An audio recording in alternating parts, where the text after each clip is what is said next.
Hey friends, this is Jeff. Big month for us on YouTube and Patreon. We will continue to release our best content on these platforms moving forward. Well worth subscribing to Patreon and YouTube. The links are in the show notes. And speaking of Patreon, all of our Patreon releases flow easily into your podcast feed. So once you sign up, you can simply listen to them right there on your podcast platform of choice. This November 2024, we will be posting 3 very long, like 2-3 hour long interviews with the most informed people we know about their Enneagram type. The first up is Dr. Mary Slattery, Enneagram 6. Dr. Slattery has studied Enneagram under all the most amazing thinkers and routinely elevates the hearts of 6s in ways I have heard nowhere else. Lots of clarity and wisdom, and her interview will post November 8th. Next is the Joel Stabile, talking shop about Enneagram 7s. Joel, likewise, may have more conversations with Enneagram scholars than anybody else on the planet, and he is able to articulate the heart of 7s with real insight and understanding. That will post on November 15th. And lastly is our good friend Erica Jobs. Erica had one of the very first Enneagram podcasts, and as an Enneagram 8 has sat in this material for over 10 years. Her perspective on Enneagram is different than ours, but she is also responsible for some of the real breakthroughs TJ and I have had in understanding Enneagram. This is some of our best work and will be the Patreon releases for November. Then, coming in December 2024, we are going to release the next 3 drafted chapters of our upcoming book, Around the Circle. So more than half of our new book is up online for you to digest. Again, if you sign up for a paid membership prior to January 1st, we will send you 2 signed books. In 2025, we will send you the physical published version of Around the Circle next year, as well as a signed first edition of my first book, 7. We will also answer up to 3 Enneagram questions per month for you, and you will get the sheer joy and delight of helping us help other people find and enjoy the Enneagram. That's our plug. Thanks for listening. May all good things be yours. I'm Jeff Cook. And I'm TJ Wilson. And this is Around the Circle. I'm walking slowly, I'm taking my time. All I could talking is starting to rhyme. I'm letting go of lonely, letting go of strife. I just can't get enough of this beautiful life. The Enneagram is a map of the human personality. It's a tool for navigating relationships. It creates language for what motivates us and helps us look at the way we look at everything else. Most importantly, the Enneagram's a mirror because sometimes you need help seeing yourself. My name's Jeff Cook. I'm a longtime professor of philosophy in Greeley, Colorado. And with me is TJ Wilson, coffee guru, lover of theology, and Enneagram ninja. Hello. My man. Hey, hey, hey. It's a new year. Happy New Year. Longtime listeners will know I love me some New Year's. I was looking back over our catalog nearly every year for the past 4 or 5 years. When it comes to New Year's, you and I do a special kind of New Year's podcast that is just like, okay, we're starting fresh. Where's the Enneagram play into all of this? Yeah, it sounds great. I'm not going to lie. I do not remember doing that every year because I don't have that same kind of like, let's set our intentions thing. I bet you there's a reason, and it will come out in this podcast.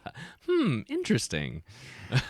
Friends, we would love to encourage you to grab a journal, some paper, perhaps a quiet space, or even a conversation partner at some point.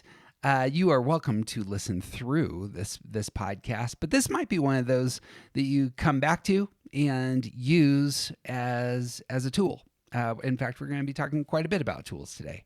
So sometimes, TJ, around this time of year, you are visited by 3 spirits.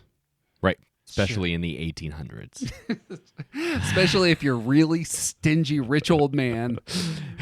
Living in 1800s London. Yeah. And if you've made bad life decisions,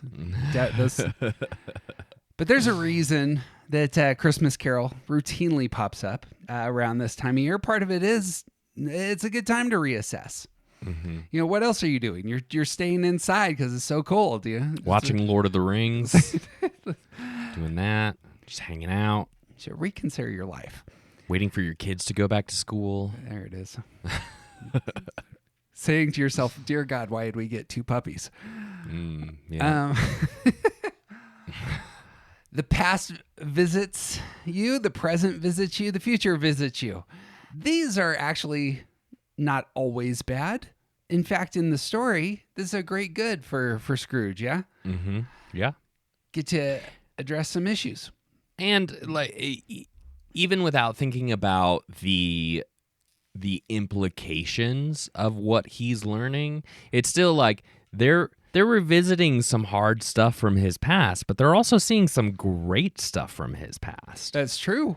They're seeing some hard stuff that's going on in the world around him, but they're also seeing some great and beautiful things happening. That Fizzywig party was worth putting in your journal and saying, that was amazing. See? Glad we did that. It was a great party.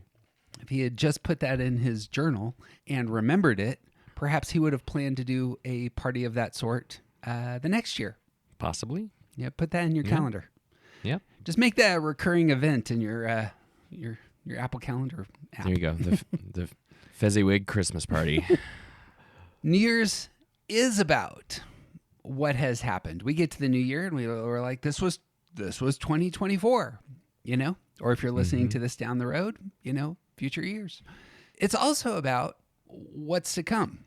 A lot of us in New Year's are like, well, thank God we're done with that year. 2025 is going to be my year. There's always next year.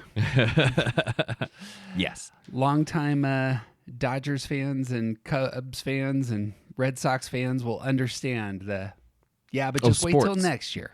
Mm-hmm. Yep. Sports. I think there's something incredibly healthy about that. Sometimes you just need an emotional kick that says, all right, set that aside. Give me a refresh. We're moving forward.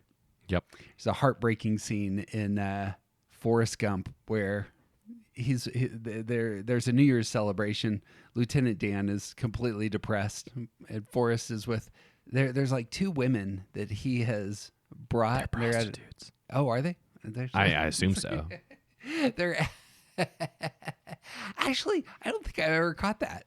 They probably are prostitutes. Yeah. Where that woman's probably not hitting on Forrest. Yeah, she's there for a reason. Right. There you go. But she looks up at the ball. She says about New Year's, you know, everybody deserves a second chance. And it's just this dripping with melancholy kind of statement. Mm-hmm. Anyway, resets. Love me some resets. Yeah. You do love resets. I do. You just kind of clear the board off. Give me a blank canvas. What are we going to paint today? Yeah. That's my wheelhouse. I'm trying to be more open to it, not just because of this podcast episode, but also because like my wife wants it, and there's some good things. Like realistically, there's a difference between resetting the board because you want to reset and versus like resetting the board because someone kicked it off the table on their way out the door, you know? True. Like there's a big difference between the intentionality of resetting on purpose and resetting because you have to. I suppose that can happen too, though. Maybe somebody kicked your board over here in the last couple months. Yeah. I can't name anyone who has experienced the world shaking up here recently, but if that's you, we can talk about the future. Like, what is this year going to be about? Now, here's the thing about the Enneagram that TJ and I have come to love is that it's not just about your motive, but it's about how you process the world around you. And a lot of that is temporal. That is, many of us are really anchored to the past. Many of us are really anchored to the future. Many of us are really focused on the present. That comes out of our Enneagram type. We're going to talk about that And we're going to talk about as being a healthy person. You will know this. TJ and I think that balance is the target of the Enneagram. Being a balanced person means really spending some good time in the past, in the future, and in the present. These are part of the healthy life. So that's where we're going today. Love it. Want to talk about the Enneagram and time then, my man? Okay. Each type has tools. You want to talk about the tools that each of the types got? Tools. I like that you use the word temporal in our notes. Temporal tools. So we're talking about our stance here, right? And the stance of how we engage the world, how we sort of breathe out. And part of this is tied to time. And so for 4s, 5s, and 9s, the withdrawn types, when we re-engage, when we come out and decide what to do, we don't come out. 4, 5, and 9s are the withdrawn types.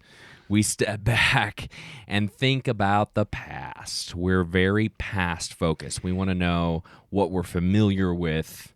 It's this tool of remembrance. There's got to be a library around here somewhere that I could just sit back. Yep.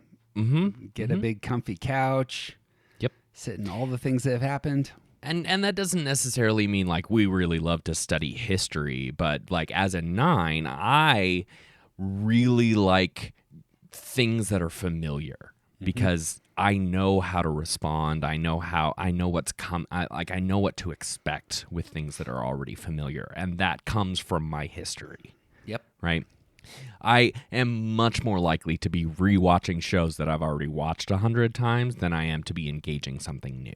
And so like that, all 4s, 5s, and 9s are all bringing on these past tools, are trying to remember something in order to engage with the world around them. I'd love to build on that 2 seconds. I love the idea of being comfortable in the past because as we'll see, some of the other types are not so much. That's not at all where they're comfortable nor where they're focusing. And so 4s, 5s, and 9s are employing the past to ground themselves, to make sense of things, to get what they want, to inform their identity. All of these, you're just pulling from the past. Who am I? What ought I to be doing? And where are the resources that I got? Comfort. It's great. You want to talk about present tools? So then we move to 1s, 2s, and 6s, the reactive stance. These reacting to the things that are happening around them, they are drawing on present focus tools. This is tools that engage and look to earn the things that they actually want. So they are like the description's in the name. The reactive types are looking to see what's happening and how do I need to respond to it right now. And even their potential interest in the future or drawing from the past they might do, it has to do with what they are doing now to get the things that they want. Some folks will call these types compliant, as though they're complying with something in front of them. TJ and I want to re-up on this language, which I am more and more sure that this is a better description, that reactive or perhaps responsive, Joey goes with responsive, ends up being a great way to understand these types. So much of their energy is about something's happening, I need to engage it presently, now. And that's my focus. That's where I'm finding my comfort. If things in front of me are good, then I'll feel good. Mm-hmm. And then we move to the last. We move to the last stance here. It's 3s, 7s, and 8s. The independent or aggressive or assertive or whatever other word you normally use here. 3s, 7s, and 8s. These are future-oriented people. They are moving toward the future that they envision because that's where they're pointed. They're always looking toward that future. These tools are about envisioning what needs to be done, what plans need to be made, and what might be available over there. Future tools. Yeah. Future problem solvers, these sorts. Yeah, sure. The problem that is routinely on the minds of the 3, 7, and 8s is the problem next Friday. It's Right. not the problem in front of them, like the reactive Right. types. It certainly is the problem yesterday. The tools employed are, how do I get ahead of this thing that's coming down the road? I do like, And even seeing the ways that they are sort of responding to potentially the past or the present, it is about solving this problem for next time. Yep. When reactive types are solving a problem in front of them, they are solving the problem in front of them. Yep. When independent types, when these future types are solving a problem in front of them, they're doing it in a way that addresses the next time it might happen. Yep. Or something that they know is going to happen. Like Yeah. there's a big event. I'm doing things now because I know that the big event is coming. Yep. Who was it? I was talking to somebody about a different one. Oh, my wife works with a woman who, fantastic scholar, and who is doing things last minute, and she's a one. Yeah. And this came up, and like Kelly was like, why is she waiting for the last minute? And I was like, well, because she is a one, and this is how we function. She had other stuff going on. We're always we're not thinking about 2 hours from now. We're thinking about right now. Right. The we have shifted some of our language away from assertive to the description of 3 7s and 8s as independent, and in part the independence comes because when you are thinking about the future isn't realized. It's not here yet. The past is here. It's fixed. The present is here. It's right in front of you. The future is something that has not happened, and so you can be separate, as it were, from the world around you and kind of float above it in a way, and envision what's to come, and do those things with a certain degree of energy, Right. that really moves in a direction that, the rest of us have kind of that handicap that we have to deal with reality. No, we can get bogged down in the here and now, but 3 7s and 8s moving forward. Yep. So we see that this is a great spot to insert that there are really great things about each of these stances, about looking to the past to draw on what's happened. There's really great things about being engaged with what's in front of you. There's really great things about looking toward a future and working toward it continually. But there's also a lot of really unpleasant things that can come from these places. The withdrawn stance people are often struggling with how to move forward because we're not looking to the future. The stance of being present means that you kind of sometimes forget what happened and you don't know how to plan for the future because you're focused on what's in front of you. And it's really easy for people who are only future focused to barrel through other people, to bulldoze, to forget the things that they have already experienced or done, or the people that are around them, because they're looking toward a certain kind of future. Yep. So good and bad, like basically everything. I was going to spin this positive, that New Year's comes, and you listen to a podcast like this, and the 4s, 5s, and 9s all say to themselves, I sure hope I get to just kind of think through, what happened this last year. Yeah. I don't know if all of them do this, but at least that would be more of the wheelhouse, as it were. Yeah. And 3 7s and 8s, if I were to say, hey, it's New Year's, I know for my wife, it's like, here is the calendar. Here are the things that I really hope to do in the future. If there's any, and then for myself, of all things, I pull out my calendar, and I haven't gotten much past January. Sure. I've got a little bit ahead of that, but so much of the stuff that just of the blank slate has been, okay, next couple of weeks just look like this. And that's about as much as I've been able to envision. So, well, and I would even put the spin on it that, like, the 1s, 2s, and 6s are the ones who want to have the conversation. yeah, that's right. Let's stop for Right? a second. And So the 4s, 5s, and 9s are thinking about the past. The 3 7s, and 8s are thinking about the future. And the 1s, 2s, and 6s are like, so we should probably think about the past and the future, right? yes, probably want to ask a lot of questions, get their heads around where they are in life, and Yeah. as is our way. You hinted at it, and it's worth noting that some of the types don't really have an anchor in the past. Some of the types don't really have an anchor in the future, and some don't have an anchor in the present. We're going to bring in more. We've been talking stance, but this is also going to bring in our intelligence center. And so you want to talk about types that have trouble with the past and why? Yeah, so we have observed that it seems that 6s and 8s really struggle with looking to the past, and I say struggle in the sense of this is not in their wheelhouse. Not necessarily that they're like battling against it, because 8s kind of don't care, right?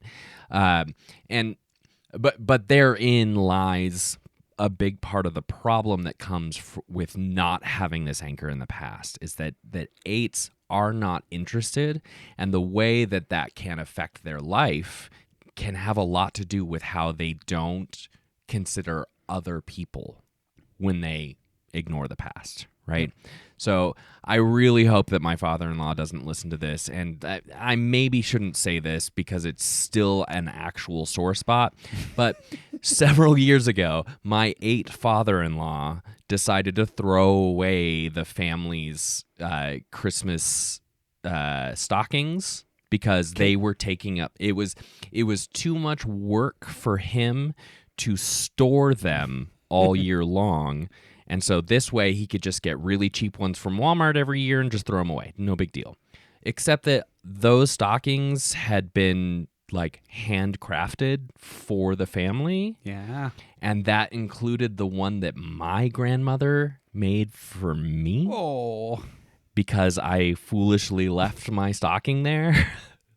And like, it's still a really sore spot. I know that he did not do this vindictively, but he did not consider how the rest of the family would feel about him not caring about the past and the nostalgic attachment to these things. It just wasn't part of his consideration. I think this is a perfect picture of 8s who they take in the world through their intuitions, through their body center. Yep. Take in the world through their intuitions. That makes them resistant to the present. And then they solve future problems. And that's exactly what's going on. Exactly. This is taking up too much space in my present atmosphere. I resist. So how am I going to solve this? Well, I'll just get rid of it. No more problem. And in the future, I'll just buy new stockings each year. Yeah, these things are cheap. No big deal. Also, and you said this off mic, but I thought it was great, this is one of the reasons 8s taking in the world through the present, engaging the future, have such a difficult time talking to some of us about what's happened. Right. 8s don't like talking about, past failures and emotions and experiences. Yep. We are moving on, aren't we? Yep. Those things already happened. And it's not vindictive. It's just they are not interested in dwelling on the past in that way. And a lot of us, that's where we live. Right. So that's if you want to see why is there such a disconnect sometimes between 4s and 8s, there it is. This is part of it. Yep. Is both of them are solving problems emotionally, but the 4s are living in the past. The 8s are solving future problems. And it's like you're envisioning different worlds at times. Yep. 6s, I think 6s are the easiest to see here. 6s, in kind of the reverse, are taking in the world through the future and what might happen, and they're responding right now. Right. So this might happen, so we need to do something about it. But notice, no anchor in the past. And not only that, but because 6s fundamentally don't trust themselves or anything else, they obviously don't trust what has happened in the past to be informative about the present. Because that was a situation that was totally different. It may have looked exactly the same, but things don't exactly repeat because that's not how time works. And this, I think this puts for both 8s and 6s, this is putting our thumb on a place of real opportunity for growth. Is if you can get into the past a little, for both these types, you're really going to experience a whole world of health and stability. And especially for 6s here, the place where you shore up your thinking. And I suppose for the 8, the place where you're going to shore up a lot of your emotions. Right. These are going to be, those are your repressed centers for those two types. Right. And it does not mean 6s and 8s. Hear me. People who love 6s and 8s, tell them this.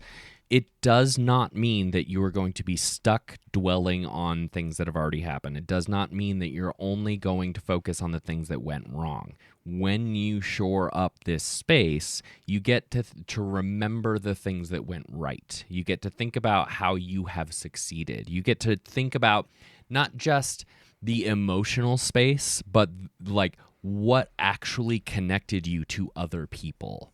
It's not just that there were feelings there. It's that something happened and you were a part of that, and you get to remember those things that happened. Right. I'm going to set 1s, 4s, and 7s aside for a moment. Yeah. They're going to also have a relationship to time, but it's going to be a little bit more complex. Yep. Want to move towards those types that have a problem with the future. Yes. 2s and 9s. This would include TJ. Yep. Talk about your experience of why the future is problematic. Well, I think for both of us, for both 2s and 9s, it has a lot to do with not really having that sense of what we want. When like we're reactive in very different ways. We're waiting for the world to tell us what to do, in a sense, because we're not planning for a future, because we can't really see a future. 9s are very comfortable in what has happened, and whatever's coming, I won't know how to respond to that until it gets here. Mm-hmm. So I'm not going to think about the future. And 2s being more concerned with how other people are feeling than how they are feeling. They don't have that space to plan for their future. They aren't looking to the future because they're looking to other people to set what they're doing now.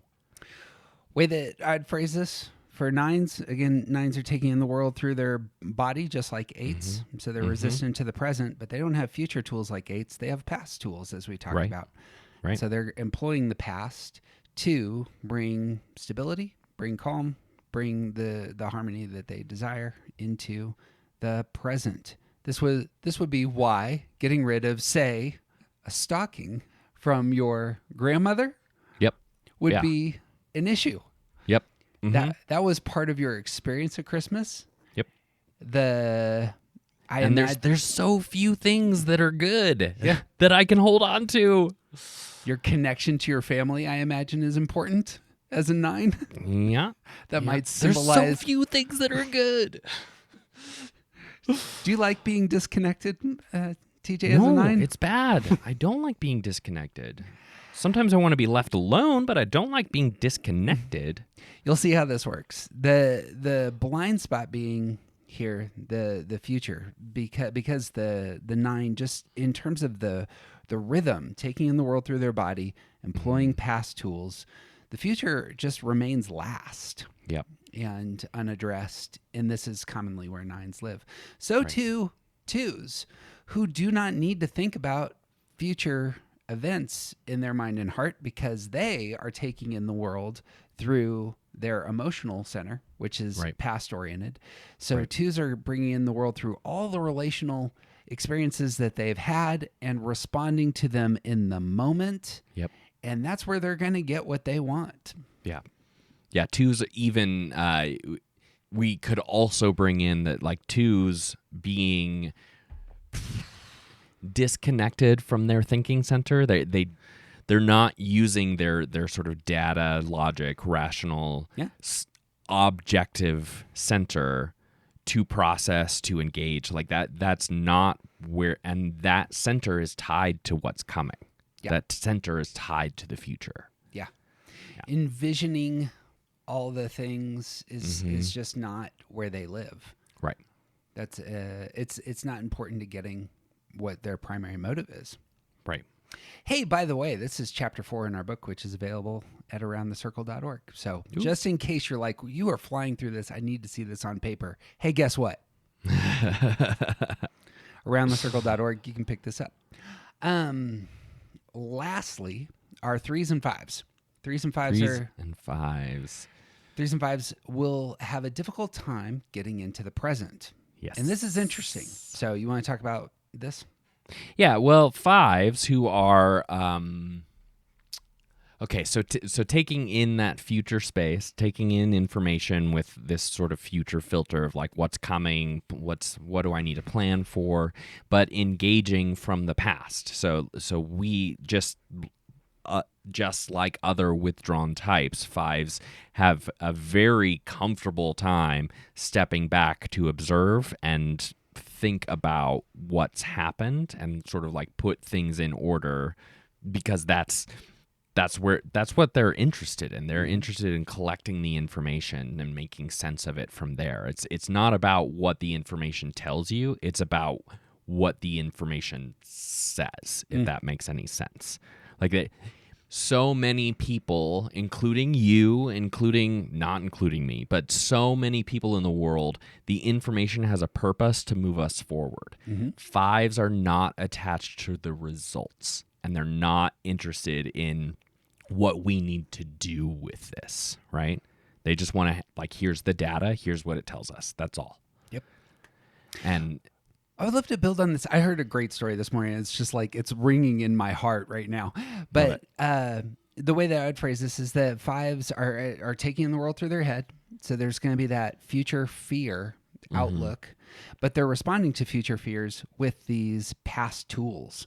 So past tools are knowledge. Past tools are assets, resources, financial resources, and the rest.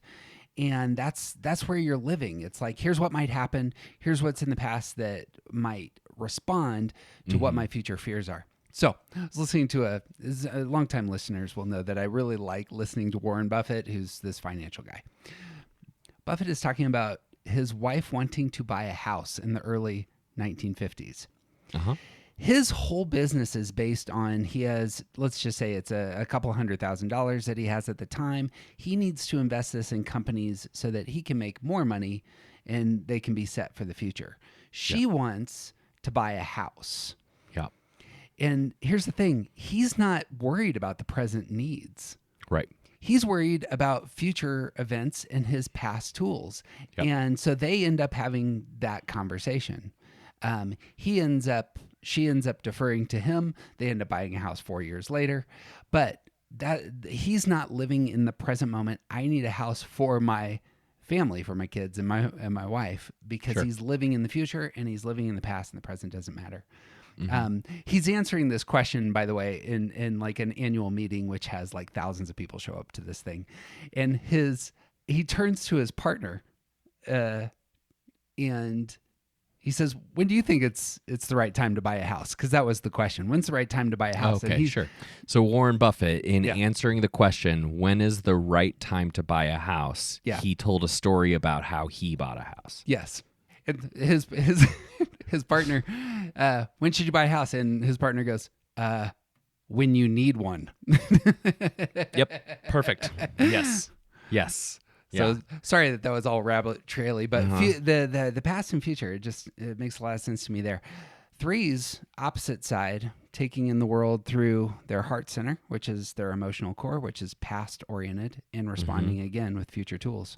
You want to talk about 3s on this front? Yeah, I think 3s and 8s, that future focus is most noticeable, but there's something special about 3s because they're always working on next week. They're always working on a problem in order to get ahead of it. They're always doing something that is about something happening in the future. And the engagement with the present, like if you ever like see 3s really succeed at something and then immediately afterward they're on to the next thing, like they did celebrate by winning. Like that present moment is like the present is for doing the things that will get you to the future success. Yep. Like that's what now is for, is getting to the future. And that's how they operate. I've had a lot of 3s who have denied what I'm going to say. And one of our Patreon listeners actually affirmed it, who's a 3, and it made my heart so glad because I was like, I think this is actually a lesson 3s need to hear, and have difficulty internalizing. So I'm going to say that just as a preface. 3s are emotional. They do take in the world through that past emotional center. And so much of your motive is about looking at the past, and there are failures there. You may have reframed those failures, but you know that there are experiences that hurt you and that you never want to happen again.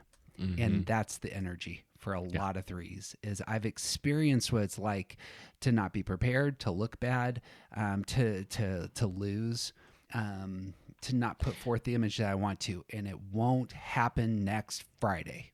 Yeah. And I want to add, I don't know that I've ever said this, and I'm kind of upset if that's true, but it's also like, it's not just about what I have experienced. It's also about what I have seen other people experience.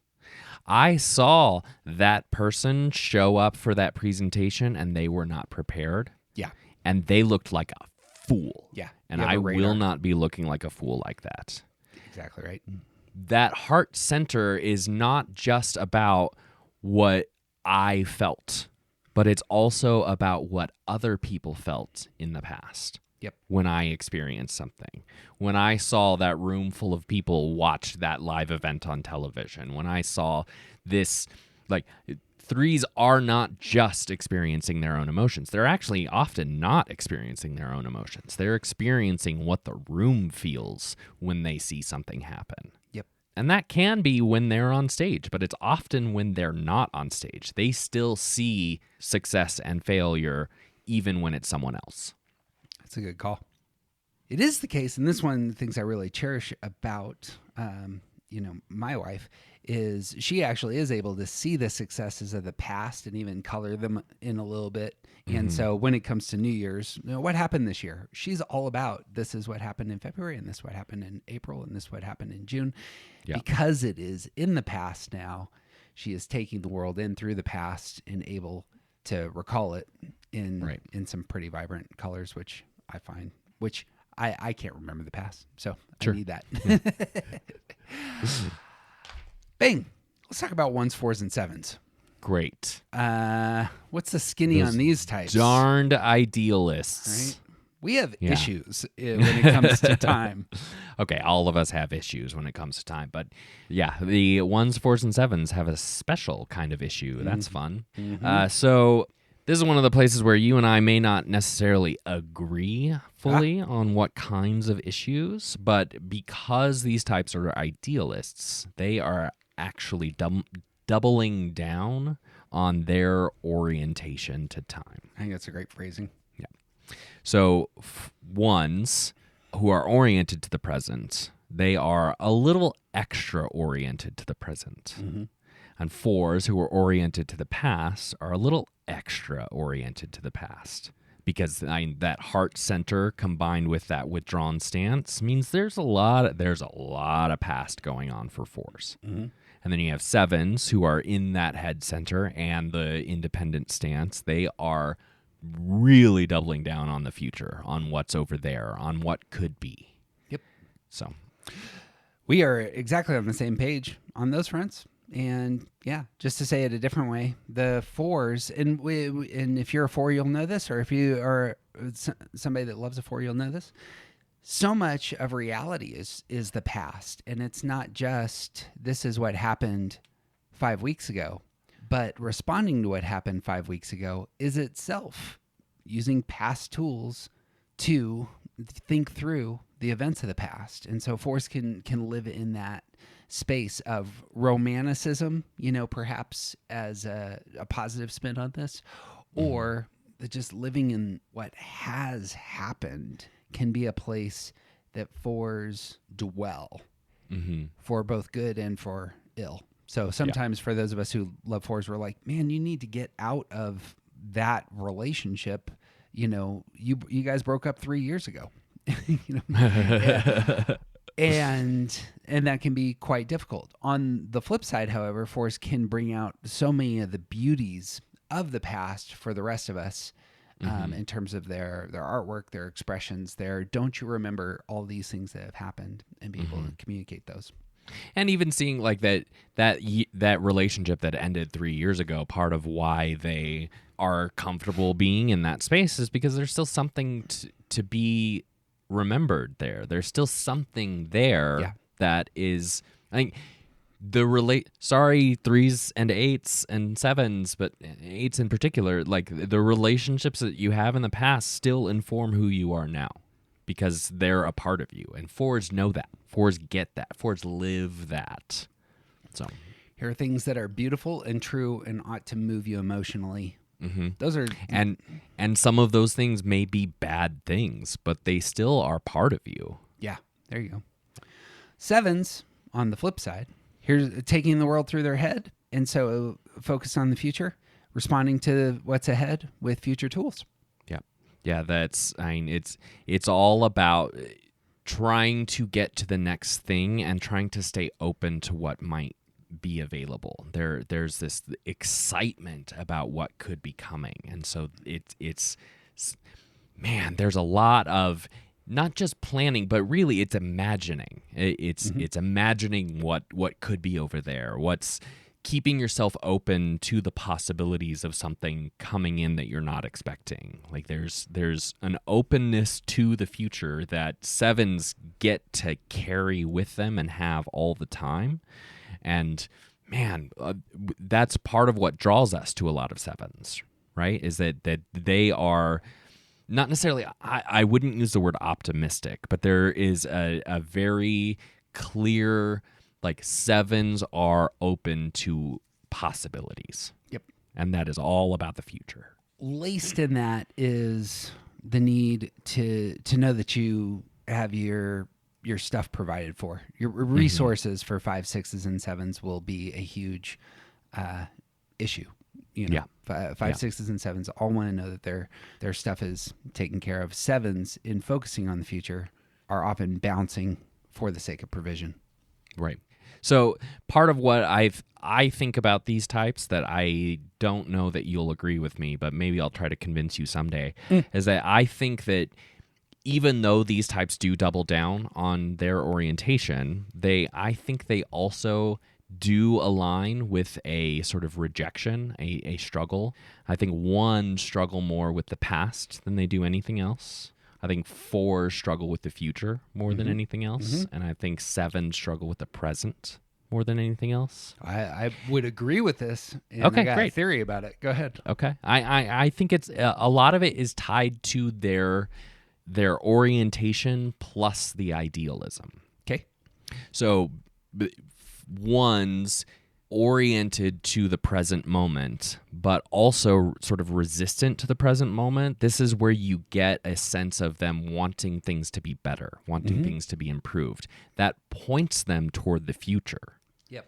I love that. And the past is the thing that it's not part of that equation. Whatever they get from the past is something that needs to be improved. Yeah, that's exactly Right? it. If you're improving something, apparently this needs to be made better. The past is subpar. Yep.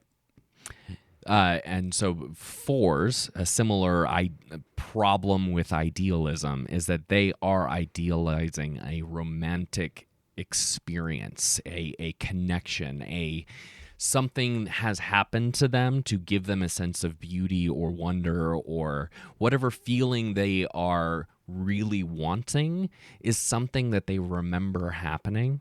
And they're not pointing to the future that way. It's not about what could happen. It's about seeing the beauty in what has happened, for good or ill. Like they're bad things that have happened are part of who we have become. And it's just so much harder to look toward any kind of future when you're really happy thinking about the past. Yeah. You know? Yep. Or let me say comfortable, not necessarily happy. Romantic. Yeah. Yeah. It was so much better back then. Yeah. Or it was so much more real, or it not even necessarily like that nostalgic kind of approach, but it's a divorce from the future because being in the past is not something they're trying to reject. Sure. And then 7s, because the future is always over there, struggle with really engaging with the present. So, and part of that is because they're running from their past. Mm-hmm. Like the past is something that they can reinvent everything that's happened to them. They can reimagine. They can reframe, and like sevens often have different versions in their minds of things that have happened than other people who experience those same things. Like they remember the fun stuff about Thanksgiving. They don't remember when Uncle Steve cursed out Grandma, you know? Or they do remember that because it was so funny. They don't remember how Grandma cried, you know? Right. That's not a real example. That just... Anyway, so like this look toward the future, it also means that like the present doesn't matter as much. So I am at this party because this sounded like the most fun. And then I get a call from my friend who is throwing another party across town, and I'm going to go to that. Right. And the fact that I'm abandoning my partner who had this party in my house because I'm just not thinking about the present, that is how sevens are sort of disconnected from the present. Yep. I love all that. Okay. My shorthand would be something like sevens, when they have their stress move, lo and behold, they end up in one space, which is entirely about the present. Yep. Ones, when they move into their stress space, they move into four space, which is entirely about the past. Yep. I think ones and sevens both want to avoid stress. They don't like stress all that much. Might have an aversion to those spaces. Mm-hmm. And then fours, you will notice this may be a little bit more complicated, but fours don't have a line to any numbers that are future referenced. They don't have a line to 3, 7, or 8 in their security move, or in their stress move, or in their center. And so it's like the future is just not there. So we've talked to Joey quite a bit about that, about how fours just have no anchor in that independent sphere. But I love that. I love your thoughts there. Cool. Well, that brings us to doing some work. There's work to do? So we are in preparation to a bunch of the interviews that we're going to be doing here in the next few months. I was listening to an interview with Jackie Brewster, who is a 7, who does a bunch of Enneagram work. I'm really excited to talk to her. Informed, great takes on Enneagram issues. And at one point in one of the interviews I was listening to, she talked about how one of the types that she was commenting on just needed to do their work. And I had not thought about how the Enneagram isn't just descriptive. Mm-hmm. It's obviously prescriptive. I love prescriptions, by the way. But there's some times where you're like, okay, given my type, here's what I need to do, to get healthy, to be a better person, to actually use the material. And just saying, you need to do your work was really good for my heart to hear.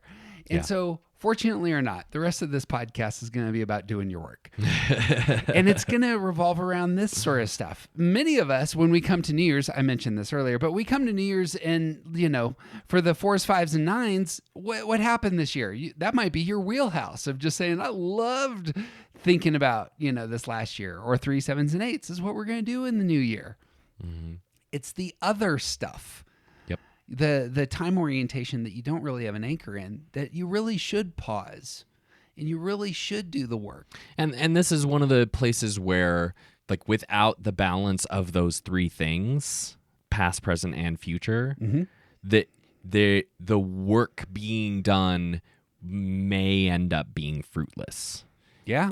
If you come to a new year with a future goal of getting in shape, and you don't think about the past or the present, mm-hmm. then you might be spending money on a gym membership that you won't be using in 6 weeks. Yeah. Right? You're going to the next thing or going to the next thing. So. Yeah.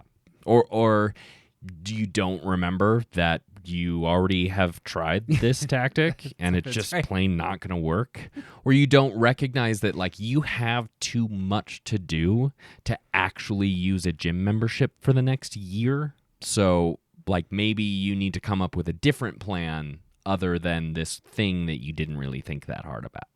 Got to be Entirely balanced. right. There is, I suppose, spun a different way, we can live in excess in these temporal categories. Mm-hmm. We can be overly drawn to the past. We can be overly drawn to the future, overly drawn to the present. And that is living in excess. And excess in your number is, well, it's the opposite of what we think the Enneagram's for. It's for balance. Right. And so if you live in excess, that's you in an unhealthy spot. So here it is. Got to do your work. Start with those of us, for all of us, we should reflect on the past. You were visited by 3 spirits. Apparently this is where you start. Start with the ghost of Christmas past. Naturally. But it is a new year. Worth looking backwards and just honoring what has happened, kind of getting your bearings. Where have you been this year? This doesn't necessarily come naturally for me. Especially, I have a hard time remembering all the specifics of what's happened, especially my successes, because I'm on to the next thing to get improved. And it's hard for me to just pause and say, what did I accomplish this last year? And so I want to talk about how you engage your past. Like if I were to say, hey, it's New Year's. What happened in 2024? How do you come to the past? So in a natural space that I am intending to become more intentional and more balanced, but I am not anywhere near there yet. Part of how I, as a 9, as someone who has a terrible memory, as stressed out, and like I'm looking for the path of least resistance, right? Mm-hmm. So part of how I remember the last year is because all of the crap that I've acquired over the last year that points to a memory or something is in my house somewhere. Mm-hmm. Right? I have stuff all over the place that helps me remember, or that when I pick up that thing, when I look at that thing, I remember this is something that happened to me. Like it is a very intuitive sense of remembering myself because I've naturally placed these things all over. Some would call it hoarding, others would call it something different. But like there's stuff. There's reminders, there's tchotchkes, there's bills, there's stuff that I sometimes have to look at, sometimes have to pick up, sometimes have to go through. And this is one of the ways that I sort of live in that past, is that all of these things that I have remind me of something else.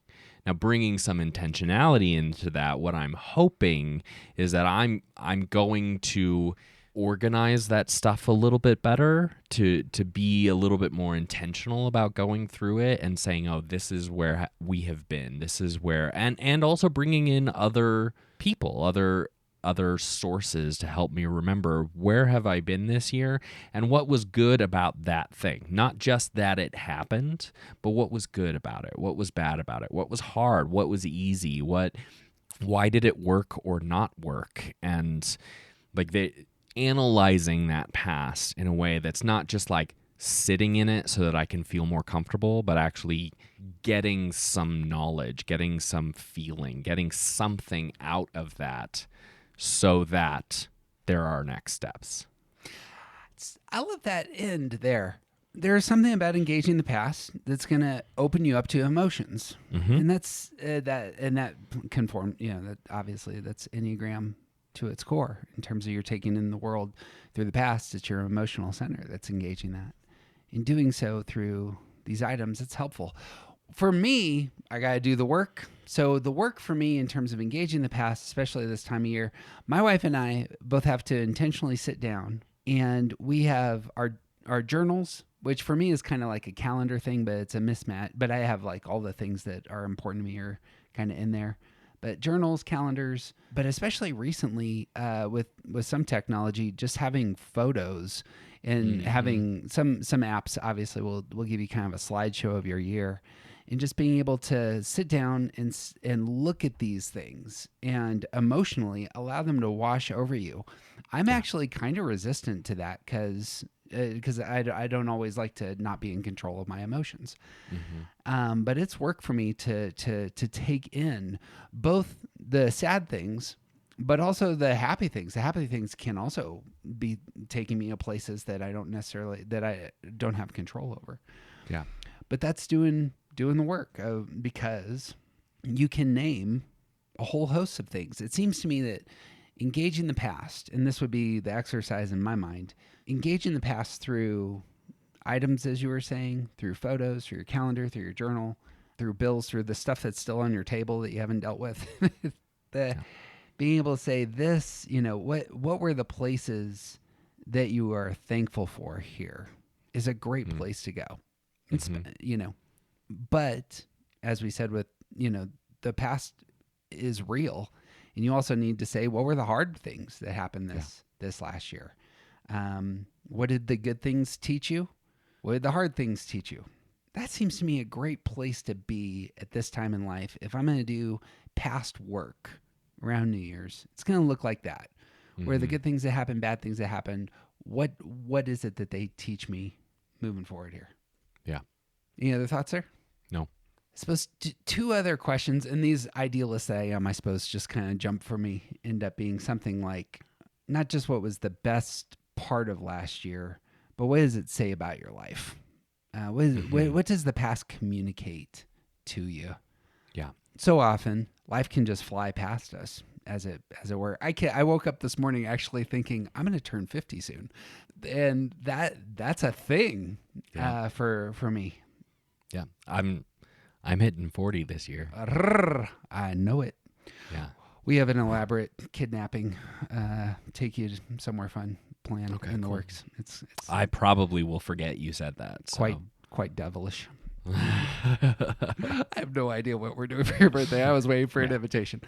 Months away. It's fine. No anchor in the future. That's it. Might as well be. I'll plan that later. That's right. Later is not a point in time, Nines. The learning from the fives, the other question that I had listed was, what investment in yourself or in other people brought you the most joy? And I just like that frame of there are things that you actually did pour into others. There was stuff that you poured into yourself that actually had results. And it's worth naming. It's worth naming. Oh, I'm so glad that I did this. Because look at what I get to experience now. And I think there are a lot of types and a lot of individuals within different types. I think it is okay to remember the things that you did pour, like what investments did you make in yourself that maybe you can let go of. Yeah.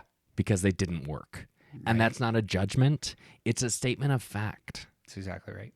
Like I've been thinking an awful lot lately. I don't know why. Maybe it's just because that's part of what I use to sleep. But like when Pam quits art school in the office, like that's a thing. Like they built up to this for years. Right. And then she quits at the last minute. And part of it is because she knew this was not the future that she was going to have. She was not going to become a professional graphic artist. That's just not where she wanted to go. Right. And she especially hates computers, right? So sometimes you spend a lot of time and energy and emotional energy and physical energy pouring into something that ends up being a fruitless investment. Yeah. And sometimes it's okay to let those go. It's true. Yeah. As was said, I'm turning 50. I've got rid of 2 careers here in the last 5 years, and I'm just now trying to figure out, okay, what did that all mean? And it's not necessarily the case that it's all fruitless. Right. Love that. Hey, did I mention that all of these questions and others are on a worksheet? You did not specifically mention a worksheet. I'm going to be putting this on Ooh. our website. This will be at aroundthecircle.org, and it will be free for everybody. So when I post this, you are welcome to go to aroundthecircle.org. All the questions and exercises and more will be there. So if you want to grab that, print it off, be something. If some of us just need something in our hands to see and to mark up, and that's what I got. So that's engaging our past. Let's talk about the future. we'll land on the present moment. But Great. imagining, crafting your ideal trajectory is also work. Like it is work to say, where do I want to be a year from now? Mm-hmm. That can fill a lot of us with terror. That can fill a lot of us Like with anxiety. immediately, I'm like, do we have to say a whole year? Should we go back and say like 4 months, 6 months, 1 month? Where do you want to be in 1 month? This is why 3, 7s, and 8s are assertive. We need to take an assertive posture toward our dreams and where we want to be, and that's our wheelhouse. And for some of us, we're like, I just need to survive today. Yeah. Right. Yeah. And then 3, 7s, and 8s are like, okay, cool. Well, I'm going over there. You get through today. I'm going over there. Join me when you can. I do love when I can get there, and this is work, but it pushes me into security a little bit. The question of where do I want to land? If I could name 3 things that are true about me in 1 year, what are the 3 things I would name? And then you just backwards engineer your year, So I have, as has been said, I got 2 books I really want to release this year. There's a handful of stuff I want to do Enneagram wise. There's puppies to be raised. I got 2 kids to launch into college. Got some businesses that TJ and I do in our real jobs that need addressing. Where do I want to land in a year?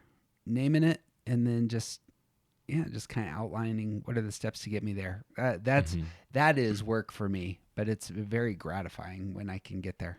Yeah. And I think that there's something important to be said for those of us who may struggle with some kind of future outlook. Part of what you may be experiencing may be a lack of perspective. And I this is super vague because I think it's different for a lot of types. But like, if I didn't do this with you, I would have no future plan for Around the Circle. Sure. And right. I don't know that I can make that up. But we can do that together. Right. There's some intentional things that should probably be changing about my life with my family. And if I did not do that with them, it wouldn't happen.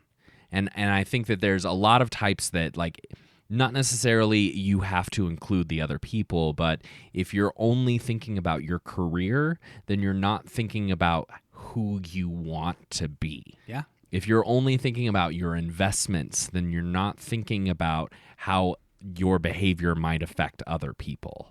Mm-hmm. Like there's so much more about our engagement with the world that sort of folds and overlaps and involves other things outside of our control, that we have to be doing this with a broader perspective about what that future is. Even those who are good at thinking about the future, you're probably bad at some part of thinking about the future. I think that's exactly right. Yeah. And I think you're right to say this is one of the things that's great about having other people in your life. Yep. We are complementary toward one another. Part of us, part of surviving as a species, part of the joy of being alive is other human beings who have different focuses, foci, and are able to shore up our weaknesses and help us on those fronts. The thing I was thinking and I think you're exactly right, is just how much my list of future things revolves around my center, my processing center. Here's what I want to do. Yep. I bet you 1s, 3s, and 8s are all going to be, here's what I want to do. And I imagine that 2s, 4s, and 6s may be much more inclined to say, here are the relationships I really want to invest in. These are the people I want to spend more time with. These are the things I want to do with some of these human beings. Or even, this is how I want to feel. There you go. Yeah. I mean, and you want to talk about 5, 7s, and 9s on that? Well, there's the logic and rational objective component of all of that, the thinking space. And so this is especially tricky for me as a 9, but also with some type of chronic pain disease, is like I can't plan for the future because I don't know what I'm going to be physically capable of in the future. But all of that has to do with like the plan, the like what's practical about what might be coming, and it does not include like progression.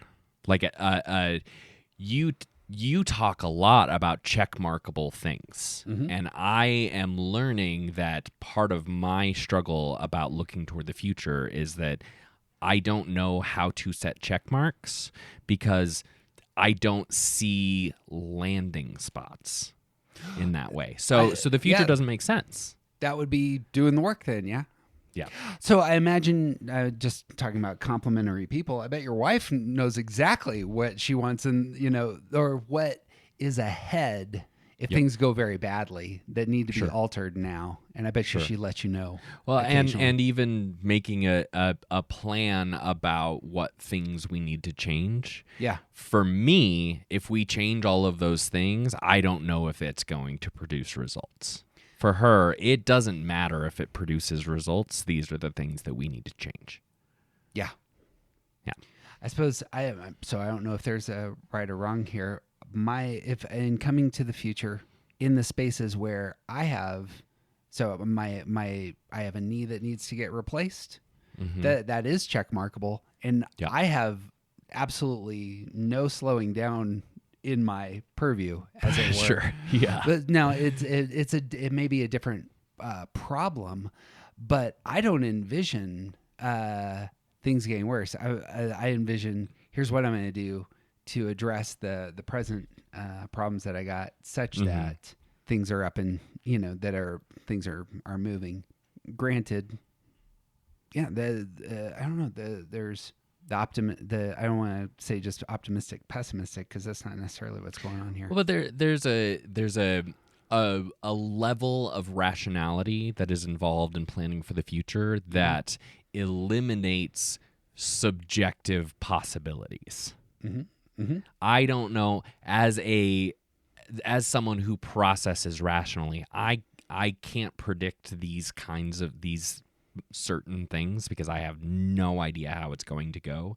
Therefore, I don't plan at all. Right. I need a little bit more generous thinking to come out of this. I need to be open to the future. 5s, 7s, and 9s need a little bit more generosity in their thinking, and for very different reasons. But like it has so much to do with engagement and intentionality that puts us into the present. Right. Watched Superman the other day, which would be the Christopher Reeves documentary. It was Super/Man, about him breaking his neck and being in a wheelchair for the rest of his life. He's in a dire spot, but is setting some fairly ambitious goals for himself. Like, what would it look like for me to stand again, and doing the things required to get to that spot. I'd be curious if opening those spaces up into our imagination is part of doing the work here. We can clearly say, you know what, like, I need to prepare for the worst. I'm burying parents recently. I know that I myself am going to die. I probably need to plan for that and like how things will work with my children and the rest. This is unavoidable. So there are negatives here, but what would be the best possible way of thinking through this? Or, I don't know. I don't know if there's any openness for optimism in terms of your own health, of saying, look, if things went like, if I said, these are the 3 things I would really like for my body to do in a year, what would it require to get there? I don't know. I don't, and again, I don't understand, like how all the things work, but sure. Well, but even that, like, I think part of what, like, me personally, what I am experiencing right now is that instead of rejecting the future entirely because I can't actually plan for it, I need a better perspective to be able to to be open to other things that I'm looking for in the future. Sure. Yeah. So I can't plan how my body is going to be, but I can plan things that will be good for me regardless of how my body is. Right. And I don't do that currently. Mm-mm-mm. Yeah, I don't want this to be all about nines, because I think that my personal situation is a little bit unique, but I think 5s, 7s, and 9s, like processing with that objective space, it's a lot harder to allow in all the subjective possibilities. Right. I actually think we're putting our thumb on something that probably is wider. A lot of us experience life situations that look kind of bleak. And I suppose my default, and granted this comes entirely on my oneness, I have just such a can-do spirit on a handful of these fronts. Sometimes you have to fold the hand and just say, look, this is never getting better. But energy-wise, I have a difficult time living in that space. So it's, what can you control? Where are you going? And I suppose you were in fact saying that. And dreaming about the future ends up being a challenge for us on these fronts. Yeah. Said a different way, and this may be an easier place to get to for some of us in terms of the future, is if you could try one thing or do one thing without any fear of failure, what would it be? That might be another way of getting into the future. Or, if you can envision where you want to be in a year, what's one small consistent step you can take this year toward getting to that dream? Mm-hmm. Putting on habits is the hard work of life. But, if you truly have a dream, a vision of the future that produces energy and passion, you'll get up and do something about it. And I'm watching this with my kid right now in terms of really shut down post-COVID, but now has a vision for themselves of being independent, going to college and being successful in those environments. And that passion has emerged in the last 7 or 8 months and is now informing practice. Yeah. Dreams are places of real energy. And again, I suppose 3, 7s, and 8s who have those future tools, you can see that's probably why they got so much energy. You got a lot of drive coming out there. So any thoughts on that? Nothing to add. I suppose a different way of hitting that, because the daily consistent tasks are so difficult to talk about, it's perhaps framed in a different way. If you could have a fully developed habit 6 months from now, what would you name? Like, I have for the last 2 years really tried to step back away from the amount of alcohol that I consume. I think I would say something like that. I enjoy alcohol so much, so I don't necessarily want to say I would give up alcohol. That would be sure. So we don't want to get Sounds dramatic silly here. to me. I mean, I'm I poisoning understand myself. this is a real thing. Yep. It's a real thing. I get it. But I could see myself saying, yeah, that would probably be a better place to land. Or certain exercise habits or certain mental habits. These are all things worth putting on paper and doing the work about the future. Even if the thing that you want is in a year, you want to be able to have said, I've done some work. Like that's a thing. Yeah. Yeah. Looking backwards, one of the habits I did put into practice was writing intentionally again. And it took setting up a room a certain way and my rhythms a certain way. And I've sacrificed mornings with my spouse to do it and said our relational time is going to be a different space because this is a priority. But that has become very, ingrained in a rhythm where I'm up and I've set up a walking station where I'm just editing while I walk, and that works. And now it's second nature how habits work. It's a good thing. Well, lastly, bringing us to the present, you got to execute. Present is about execution, grounding yourself in the present moment. I just started thinking of jokes about the word execute. So there's a reason that something's gonna happen. Heads will roll. Wait. You can so I am presently probably 15, 16 pounds heavier than I want to be. You cannot lose 15 pounds in a day. Like, I can't just decide, Well, you know what, I would really like to have 15 pounds gone. Right. Unless you do the Shakespearean thing and, pound of flesh and the rest. But Right. Yeah. You could cut off your forearm and there you go. Done. there's no way to lose 15 pounds in a healthy way. There you go. in a day. Yep. That's true. Correct. Let's talk about the present.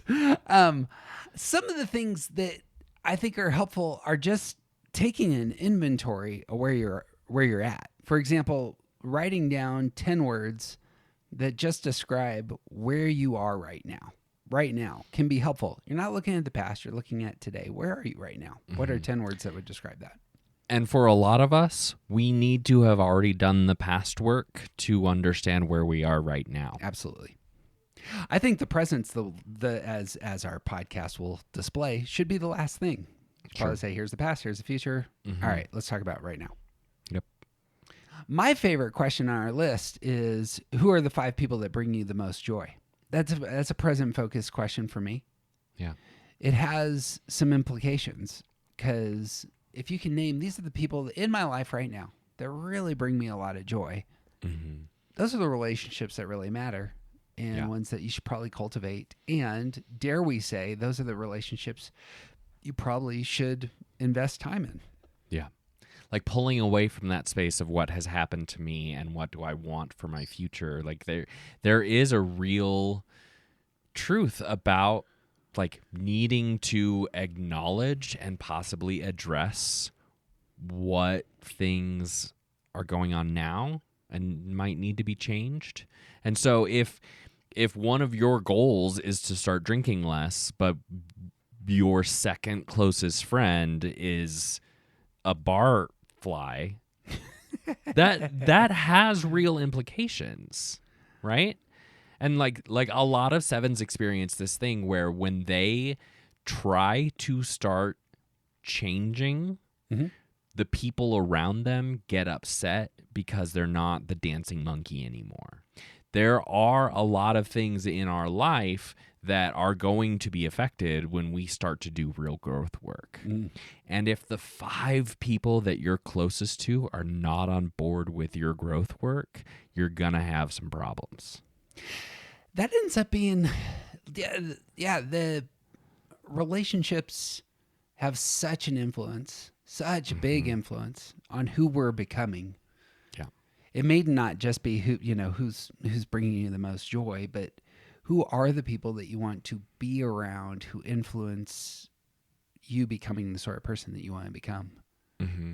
It's like I'm desperately thankful that I have the spouse that I have, because she inspires me and is a partner in me wanting to become the sort of person I want to become.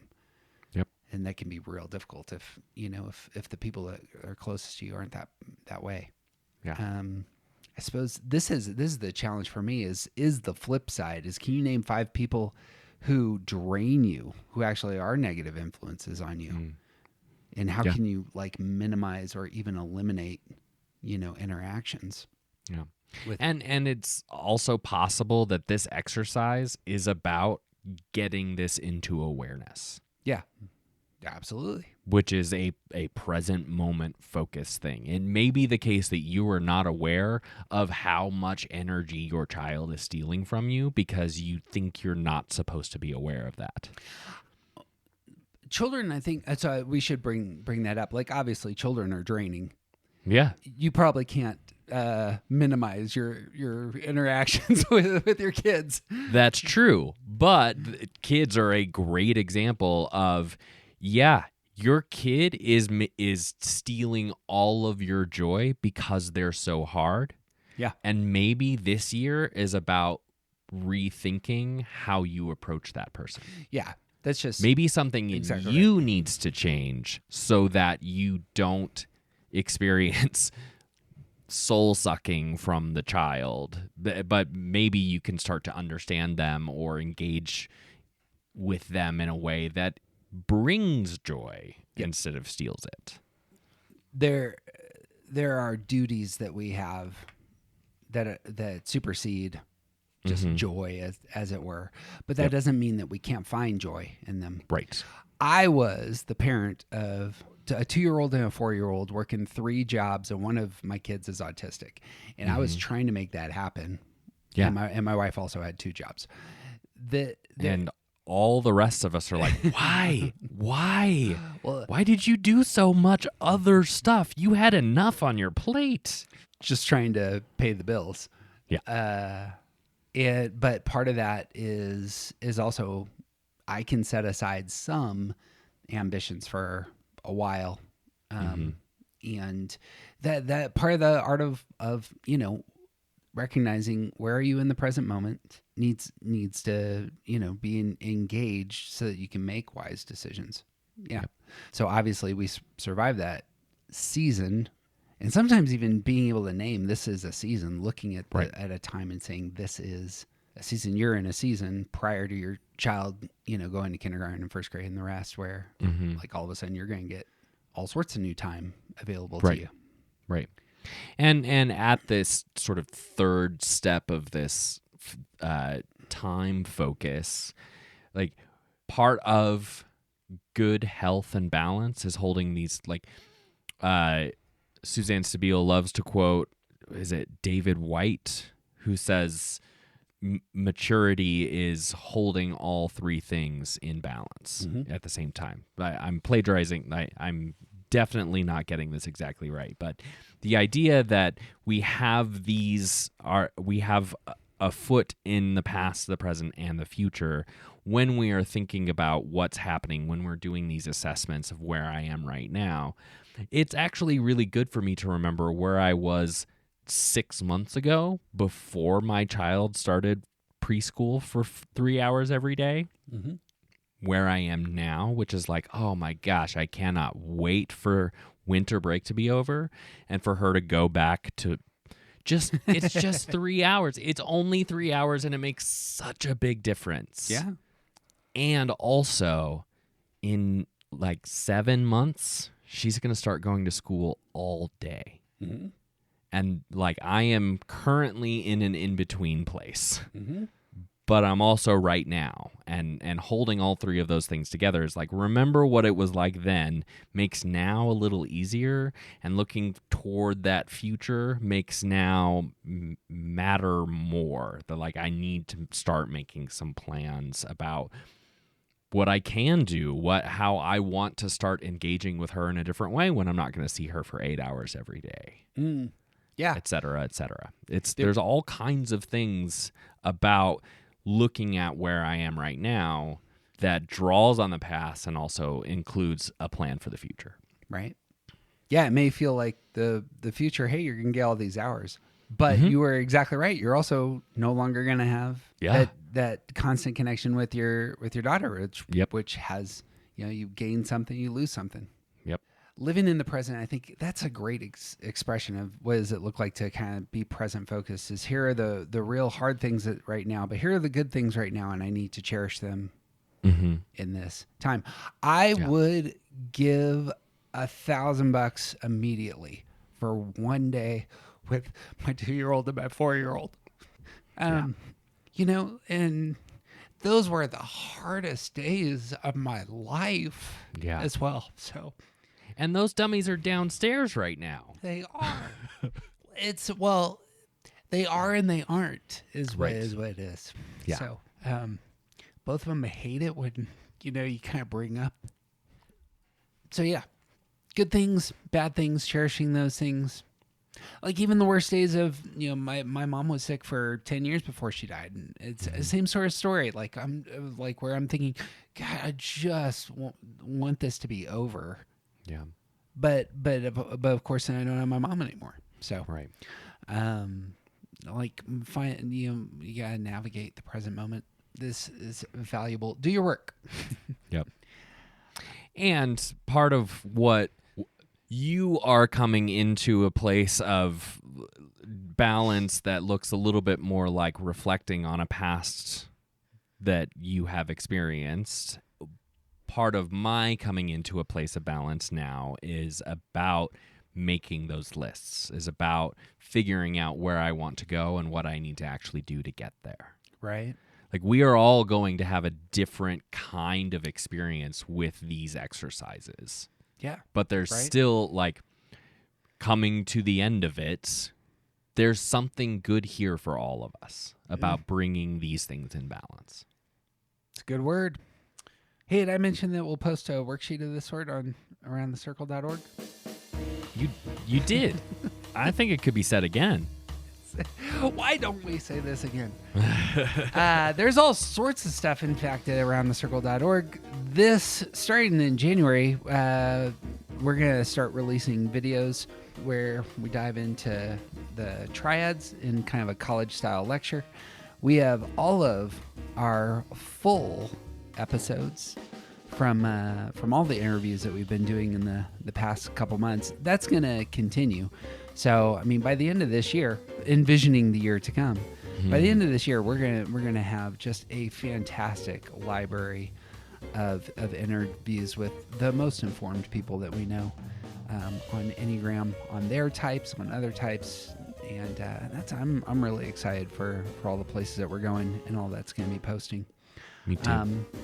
And as has been said, nearly our full book, a little over half of our book is up. It's drafted. And if you want to get into this material, orientation and time in your type, that's part of our book. And you can see TJ's and I's thoughts about your type and dive into that. So that's what we got going on there. And the last stars and review that we got was from 2023, I think. Wow. This needs That's updated. a whole year. I never. More than a year. I took a year off of asking for stars and reviews. So, to start the new year, if you really enjoyed this podcast, take 2 seconds. It's on your phone right now. Just put 5 stars. Bang. Jeff feels like, okay, somebody out there is listening. Yep. It's a thing. Tell You have everybody to- else you have it's to amazing. Stars and reviews, yeah. That's my outro. You got anything else? Sounds great. Anything else in your world we're talking about? I'm excited about our monthly groups. I'm really excited about the coming interviews because they like so much of interviews is. I'm really excited about how different our interviews are going to be, are going to be. The thing that you and I are going to do, I don't see anyone else really doing all that much, except for Tyler Zach, who's a friend of ours, is interviewing other Enneagram people. Like, the Enneagram people kind of have their own little homes that they make. And when a lot of these people show up on other people's podcasts, it's to talk about the one thing, Yep. When 3s show up, they often talk about being a 3. And while that is part of what we're going to be doing, we're also going to, like, our thing is going around the circle. We pick a topic and we go around the circle. And when we are interviewing other people who are well-knowledged, well-researched, we may be talking about their focus, but we are going to be talking about the Enneagram, not their type. Right. So That's exactly right. Yeah. So that's exciting too. Lots of good things to come. Yeah. So, well, lots of things for us to celebrate in terms of what we did last year. And bang, you got anything else? Go see Wicked. It's amazing. I have not yet. Of all things, I don't even know what the story is. fine. Apparently, there's 2 witches. Yeah, You won't care about it. It's fine. Is that Your right? wife will love it. She's already seen it. Oh, good. I mean, she's gone to like the live production and all that. Uh-huh. But I haven't seen Wicked.